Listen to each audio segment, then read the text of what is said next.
আরে ব্যবসার যে অবস্থা, একটা কাস্টমারও পায় না, সারাদিন বসে থাইকা দোকানের জিনিসগুলো সব নষ্ট হয়ে যাচ্ছে দোকানে থাইকা থাইকা।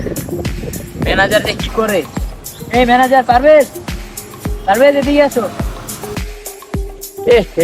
মালিকা দেহ সময়টা হারাই করতেছে, বসতাছি না তো কিছু, এত তাড়াতাড়ি ডাকে কি লেগে যাই দিহে।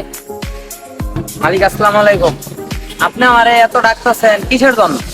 আচ্ছা পারভেজ, আমাদের দোকানে যে পচা ডিম গুলা ছিল এগুলা কে নিছে? ওটা তো সদীপ স্যাররে দিছি। 5 বছর আগে যে সেমাই ছিল আর আটা ছিল এগুলা কার গাড়ি চুলাই দিছে? আর ওগুলাও তো সদীপ স্যাররে দিছি। আরে আজকে তো হের বাসায় আমার দাওয়াত, কাস্টমার আর খুঁজে পাইলা না। ওর মিয়া, আরে ফ্যামিলি নিয়ে খামু আর এই নষ্ট খাবার গুলো খাওয়াইবো আমার। আরে মানুষের ঠকাইতে গিয়া দেখছো নিজেই ঠকে গেলাম। ঠিক বলছেন মালিক, মানুষকে ঠকাইতে গিয়ে আপনি নিজেই ঠকে গেছেন।